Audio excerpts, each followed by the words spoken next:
Snow was falling heavy over the hills of Montana, covering everything in white, as if the world itself were trying to hide its own wounds. Eli Warren parked the old pickup in front of a crooked house, forgotten at the top of the valley. It was the end of winter, and the beginning of something he didn't yet have a name for. He had been a soldier, a Navy SEAL, the kind of man who had looked death in the eyes and still couldn't escape the echoes she left behind. Retired too early, with a mind full of scars and memories that insisted on returning on silent nights, he used what was left of his payout to buy that abandoned piece of land. He only wanted one thing: silence. For weeks, silence was all he had. Until that day. When he came back from town, exhausted and with calloused hands, he noticed something impossible: a thin column of smoke rising from the chimney of the house. He stopped. His heart started beating fast, the old combat rhythm. The fire couldn't be burning. He had sealed that fireplace shut himself. For a moment, he thought it was another hallucination, but the cold in the air was real. The smell of smoke was real. He climbed the steps carefully. Each wooden plank creaked, as if announcing his presence. At the doorframe, he took a deep breath, and the memory of his wife cut through him like a blade. "You came back home, Eli, but you never really came back to me." She had said that before she left, 2 years ago. And now, in front of this house that was supposed to be empty, he felt again the same sensation of being abandoned. He knocked. Once. Nothing. Twice. Silence. Then the lock gave way with a slow, reluctant click. The air that escaped from inside was warm. It smelled like burned wood, and something human, maybe fear. Eli pushed the door, his heart ready for the worst. What he saw made him stop. Near the lit fireplace, a young woman held a mug with both hands. Her eyes were wide with fear but heavy with exhaustion. Beside her, a thick-furred German shepherd stood, growling low, protective. "Please, don't call the police," she murmured, her voice almost breaking. "We just needed a warm place." Eli stood there, frozen, trying to make sense of what he was seeing. She looked barely over 20. Her pale face betrayed too many sleepless nights. Her clothes were simple, fingers red and cracked from the cold. But there was something in the way she moved. Even in fear, she carried a quiet dignity. The dog took a step forward, firm. Eli slowly lowered one hand, his voice rough and contained. "Easy, boy. I'm not going to hurt anyone." The tension in the air was almost visible. The fire crackled, sending small sparks that lit up her face in flashes. "What's your name?" he asked. "Clara." "And his?" "Rex." The dog lowered his ears but stayed alert, as if he understood every word. Eli gave a tired half-smile. "You chose the wrong place to hide." Clara dropped her eyes, and for a moment, something in her changed. Shame pushed past the fear. "We didn't want to cause any trouble. I just had nowhere else to go." Outside, the wind roared against the windows. Inside, the past began to shift, as if this meeting had been written somewhere long before they ever got there. Eli thought about sending them away. It would have been easier, simpler, safer. But for the first time in years, he heard something inside that house that didn't come from war. He heard the sound of life breathing in a home again. He turned slowly. "Stay for tonight. Tomorrow we talk." Clara blinked, surprised. Rex gradually relaxed, his tail tapping the floor with a soft sound that felt like hope. And in that moment, without knowing, 3 broken hearts began stitching themselves back together under the same roof. Morning was born in a blue, cutting light that spilled through the window like icy water. Clara woke before the fire turned to embers. There was a different kind of silence in the house. Not the silence that crushes, but the kind that waits. Eli was already up, working the latch on the back door. The metal creaked like an old memory. "Did you sleep?" he asked, not turning around. "A little," she replied, scratching Rex between the ears. "He doesn't sleep well in new places." Rex raised his head, sniffed the current of air, and let out a low growl, as if he sensed a secret in the wind. Clara took a breath. The metal mug in her hands tapped softly against itself. "My dad's name was James Hayes, civil engineer. He worked for a group called Apex Terra. He discovered they were dumping waste into the river. He tried to quit.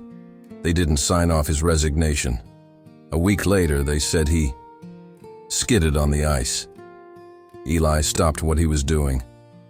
3 long seconds passed before he spoke. "What do you think happened?" It wasn't an accident. Her past entered the room like a gust. Short flashes, her father smelling of grease and damp paper, a table covered with blueprints and maps, his laugh when she messed up pancake batter. Then the silent phone calls, cars parked across the street, fear knocking inside the walls. The day of the funeral, Rex whining in front of the warehouse door.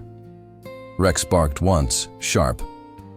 He ran to the back door and stood facing the snow, vibrating. "What is it, boy?"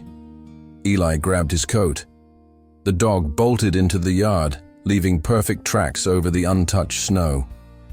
Clara and Eli followed. The wind cut their faces, and the sky looked like metal. The barn appeared ahead, crooked like a mouth open to the past. Inside, it smelled of old oil and wet wood. Rex sniffed, circled, and stopped in front of a stained section of wall. He scratched once, twice, 3 times, then looked back at them, as if asking permission to open the wound. Eli knelt, scraping his knife along a dark knot in the board. The plank gave way with a crack. Behind it, a narrow cavity hid a small box coated in oil to withstand time. It felt heavier than it looked. "It was your father," Eli said in almost a whisper. Clara swallowed hard, her hands trembling. "He used to say, 'If something ever happens to me, Rex knows where to go.' I thought it was just comfort. It wasn't." They opened the box right there on the barn floor. Inside, plastic-covered maps, blueprints marked with red pen, receipts stamped with the Apex logo. Words that hurt just to read: solvents, disposal, bypass, diversion. A photograph, a truck loaded with sealed drums under the light of early morning. In the corner, the signature, James Hayes. The air seemed to change density. Clara held the picture as if holding a farewell. "He left this for me." "He left this to be seen," Eli corrected, firm but gentle. "Proof is a bridge. Someone has to cross it." For a heartbeat, hope shone bright. A simple plan appeared. Turn the documents in, report the crime, end the lie. But the light faded quickly. Eli scanned the gaps in the barn walls, like he was counting breaths. If he hid it here, it's because he thought someone might be watching. If they find out you discovered this, they'll come for it. Clara pulled her coat up higher around her neck. "They already took everything from me. They're not taking anything else." Rex barked again, this time facing outward, eyes fixed on the horizon. Far away, in the white cut between the pines, a line of fresh tracks, tire marks. Eli's heart switched into that old pattern: focus, perimeter, escape routes. "Let's go back to the house. We'll secure this properly. And then..." He drew in a breath. "Then we'll go to the river." On the way back, His memory ambushed him. A narrow hallway, a door on the left, the smell of dust and gunpowder. A teammate who never woke up again. Guilt that lay down beside him every night. Eli blinked away the past and gripped the box firmly. It was light for someone who had carried bodies, heavy for someone who had learned to live without promises. Inside the house, Clara laid the papers on the table with almost ritual care. "He taught me how to draw maps," she said, a brief smile crossing her face. "I always messed up the scale. He'd say, 'We fix it along the way.'" Eli put the photograph in a separate envelope, like someone protecting a heart. "And you?" he asked. "Who fixes you along the way?" She glanced at Rex. He's been that someone. The plan sounded simple enough. Photograph everything, mark coordinates, send it all to someone who wouldn't be afraid to publish the truth. A clear path. But life doesn't like straight lines. When Eli tested his phone signal, nothing. Weak bars, snow heavy on the power lines, the valley closing in with silence. "The nearest town?" he asked. 30 minutes with a clear road, Clara answered. "Today, if we're lucky, maybe an hour." "Then tonight we don't mess up the scale," he said. "We'll fix it along the way." As they organized the material, real life slipped in through a side door.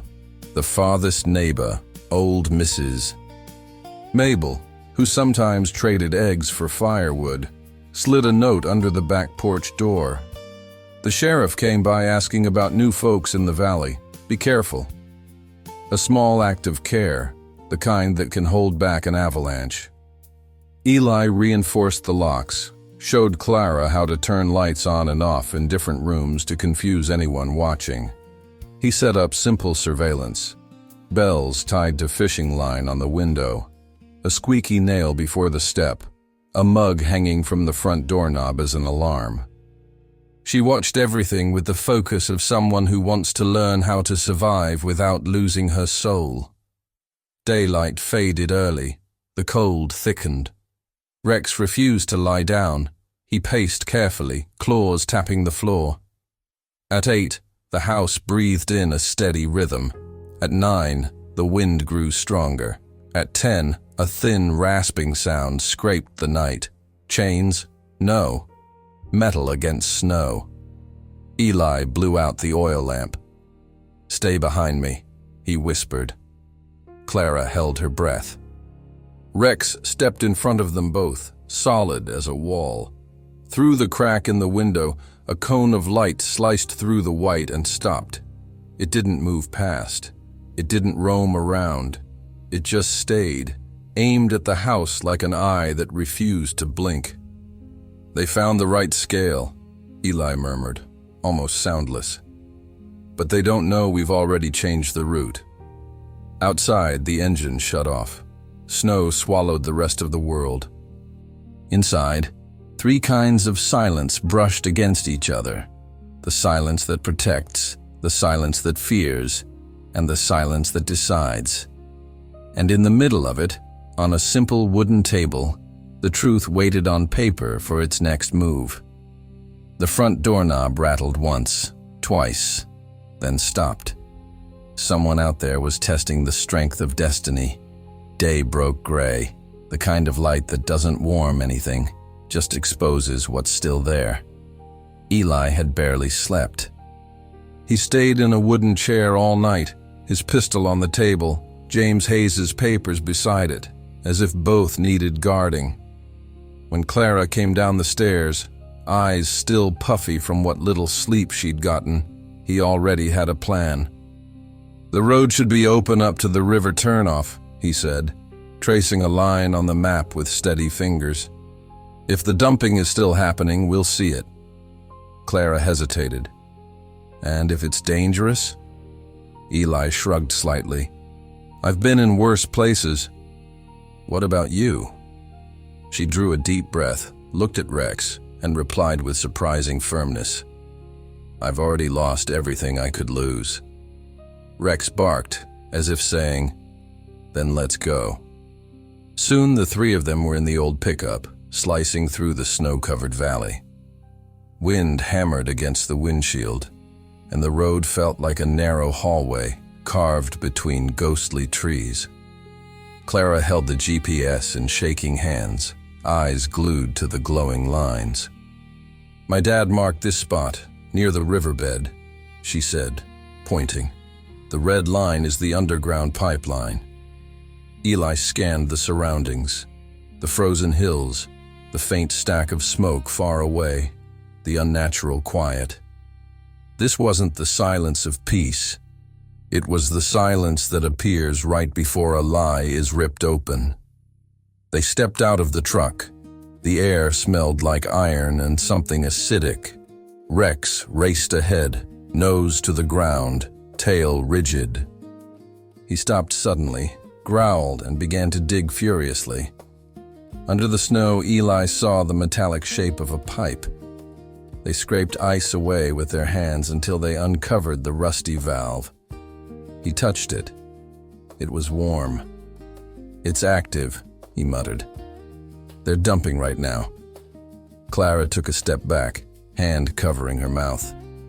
The chemical scent became almost sweet, suffocating. Nearby, a small creek wound down frozen, but its banks were stained a faint, unnatural green. "Oh my God," Clara whispered. "This is what killed my dad." Eli pulled a camera from his jacket pocket and began documenting everything. Photos of the pipe, the stains on the snow, the dead animal lying not far away, a deer frozen in mid-crossing. Every click was like a silent shot against corruption. "These images are proof, Clara," he said, "and sometimes they weigh more than any report." While they worked, the wind changed direction. It brought with it the distant rumble of engines. 2, maybe 3 vehicles coming up the road. Eli met Clara's eyes. "They tracked us." "How?" she asked, pulse racing. "Someone might have followed us yesterday, or," he added quietly, "maybe the smell of truth travels fast." They ran back to the truck. Rex jumped into the back seat, restless. Eli started the engine, but the other vehicles were already closer. "We can't go back on the main road," he said. "There's an old trail behind the river," Clara replied quickly. "Logging road. My dad used it when he was mapping this area." "You lead?" She nodded, opening her father's map with fingers shaking from fear and courage at the same time. The trail was narrow and slick with ice. The pickup skidded on curves that seemed to test them with each passing yard. Behind them, headlights multiplied, bouncing among the trees. Rex growled, hackles up.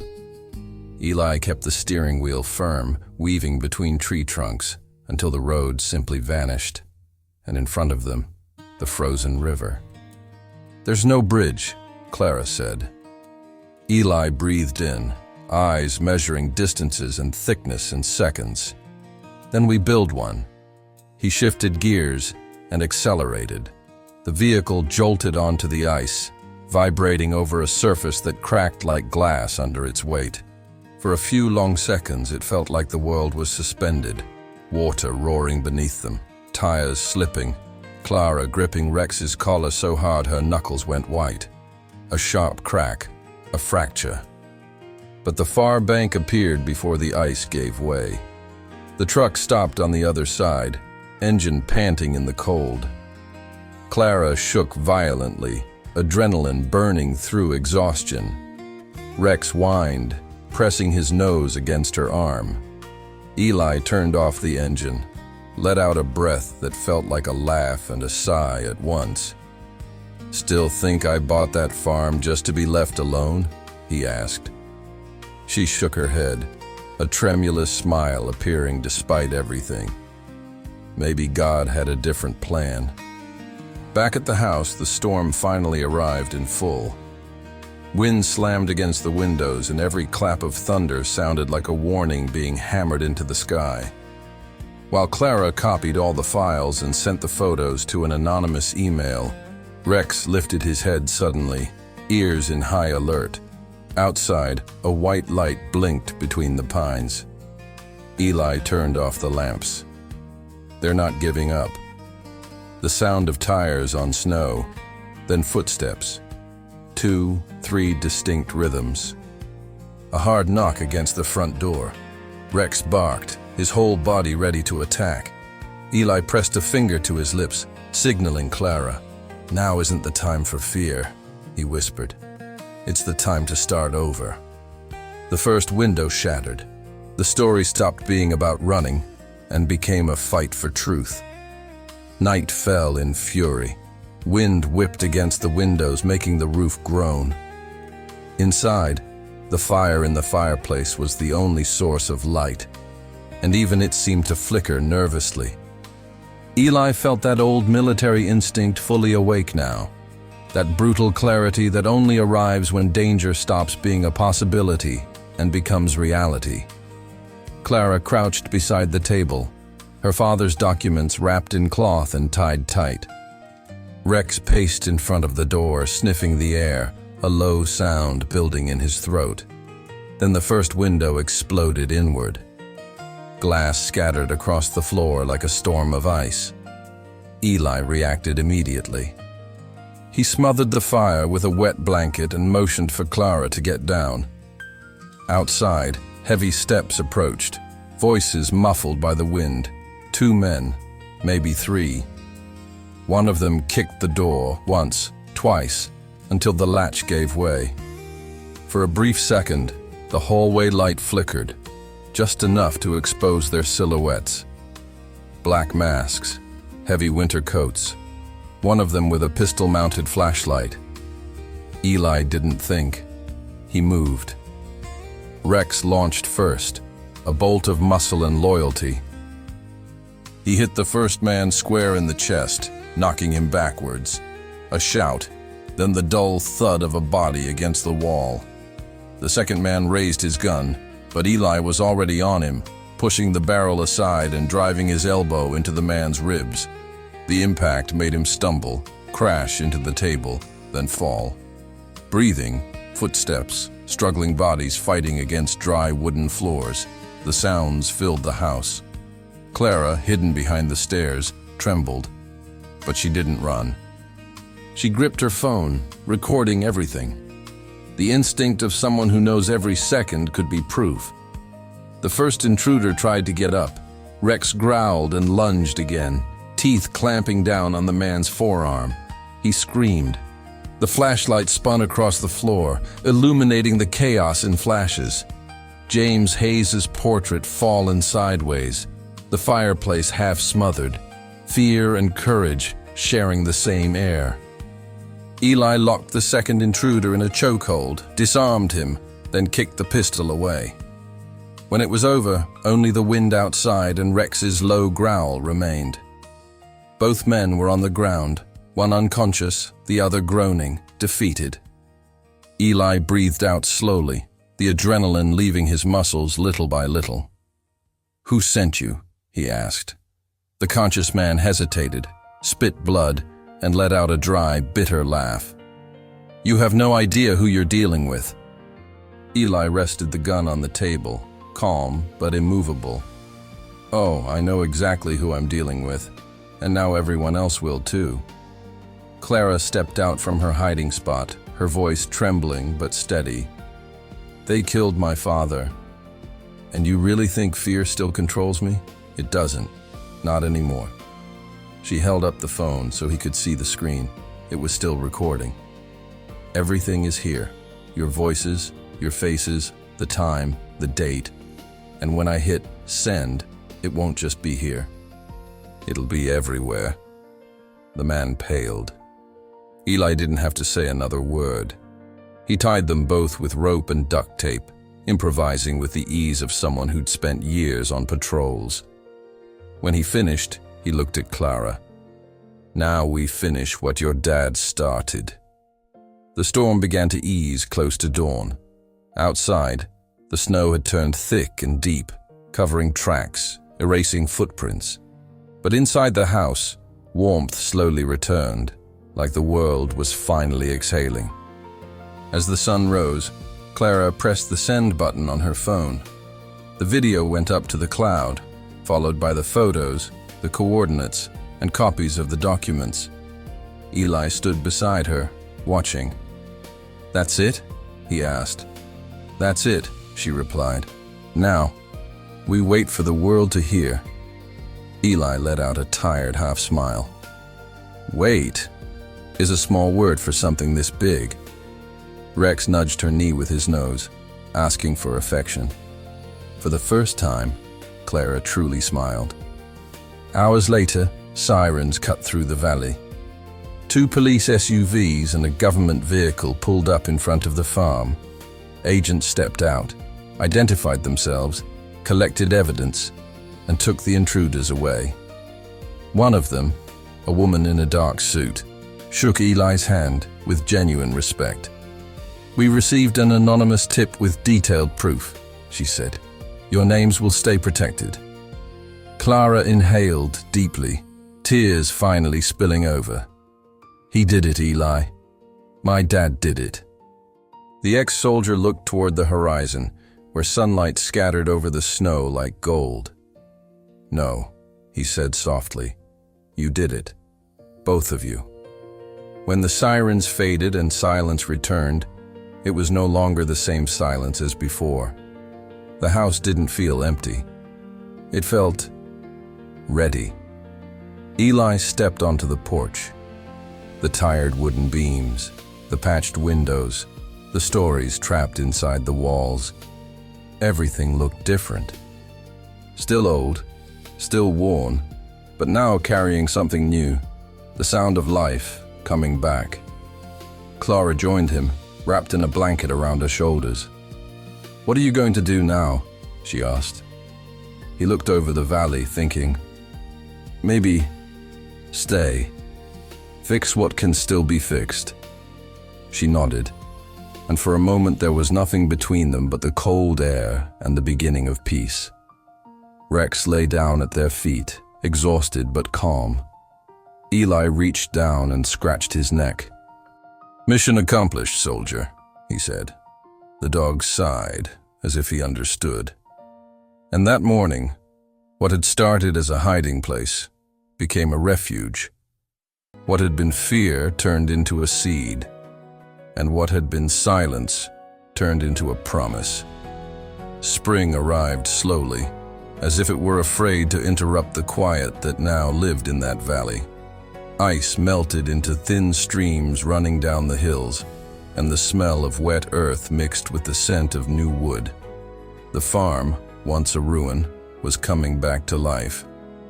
New shingles on the roof, cleaned walls, flowers starting to grow near the fence. But the deepest change wasn't in the building. It was in the people who stayed. Eli Warren, the man who had bought a house just to forget the world, now woke up early to welcome it. From the porch, he watched the volunteers arriving. Veterans, widows, and young people far too tired for their age. Some came for shelter, others for purpose. All of them found the same thing, a place where no one was defined by their scars. Clara walked among them, smiling. Her hair, lighter under the sun, moved freely, and the laugh that once seemed impossible had become part of her routine. She had used part of the settlement money, awarded after Apex fell, to buy back her father's old property. But instead of just moving in, she turned it into something bigger. The James Hayes Community Center, a refuge for those who needed a restart. Eli helped with everything. He built fences, taught veterans how to use tools, and in quieter hours, he trained Rex. The dog now wore a blue vest that read, "Therapy Service." Rex, once a symbol of fear and loss, had become the heart of the place. Children followed him around the yard, laughing, and even the toughest men reached out to scratch his neck when they thought no one was looking. One day, a local journalist came to visit. He interviewed people, recorded testimonies, showed the before and after of the farm. He told the story of Clara, the daughter who turned pain into healing, and Eli, the soldier who learned to fight again, this time for life instead of against it. The report spread fast. Soon the name Hayes Farm was echoing in other states, inspiring similar projects. Some started calling these kinds of places farms of silence, spaces where silence wasn't an empty void, but a shelter full of meaning. One late afternoon, Clara found Eli on the porch, cleaning the old railing. The sun was going down slowly, bathing everything in warm gold. "You know," she said, "my dad always believed a house only becomes a home when someone feels welcome inside it." Eli smiled, eyes on the horizon. "I think he can rest now." She leaned her shoulder against his. "And you? Have you rested yet?" she asked. He thought for a moment. "Not completely," he admitted. "But for the first time, I want to." Rex came over carrying a small braided fabric bracelet in his mouth, something a visitor had dropped inside the center. Eli took it, studied the simple weave of colors, then handed it to Clara. "Keep it," he said. "It's just a piece of string, but somehow it feels like it's holding something good." She smiled softly. "Sometimes that's all we need," she answered. "Just something small to remind us to live." The sun was almost kissing the mountains when the last visitors of the day drove away. Eli watched the cars disappear down the road. Behind him, Clara locked the center's door. Inside, the echoes of laughter still bounced off the new walls, the laughter of people who once believed there was no way back. The wind blew gently. Rex lay on the porch steps, nose pointed toward the horizon. Eli ran his hand over the dog's head, eyes slightly wet.